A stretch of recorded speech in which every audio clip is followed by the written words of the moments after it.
বহুদলীয় গণতন্ত্রের প্রতিষ্ঠাতা শহীদ প্রেসিডেন্ট জিয়াউর রহমান বীর উত্তমের ৪৪তম শাহাদত বার্ষিকী উপলক্ষে বিশেষ দোয়া ও মিলাদ মাহফিলের আয়োজন করেছে রোম মহানগর বিএনপি ইতালি। দোয়া ও মিলাদের আগে জিয়াউর রহমানের জীবনী ও একটি গণতান্ত্রিক দেশকে কিভাবে স্বনির্ভর ও অর্থনৈতিকভাবে গতিশীল রাখার যে পদক্ষেপগুলো ছিল তা উল্লেখ করেন। সেই সেই সঙ্গে নেতৃবৃন্দরা ডিসেম্বরের মধ্যে একটি সুষ্ঠু নির্বাচনের দাবি জানান।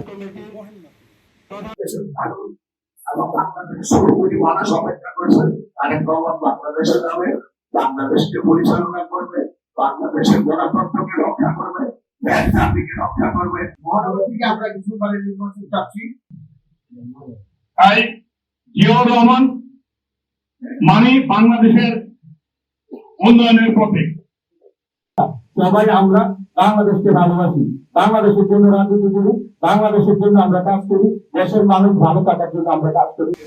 আলোচনায় তারেক রহমানের ৩১ দফা বাস্তবায়নের দাবিতে সকল জিয়ার সৈনিকদের ঐক্যবদ্ধ থাকার আহ্বান জানান এবং বিগত ১৭ বছরে দেশের গণতন্ত্র ও ভোটের অধিকার প্রতিষ্ঠার জন্য লড়ে যাওয়া সকল শহীদদের আত্মার মাগফেরাত কামনা করে বিশেষ মোনাজাত করা হয়।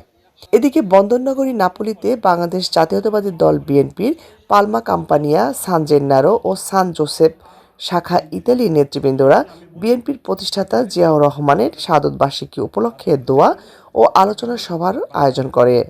এই সময় নাপোলির বিভিন্ন স্থান থেকে জিয়ার সৈনিকরা উপস্থিত হন। লাবণ্য চৌধুরী, ৭১।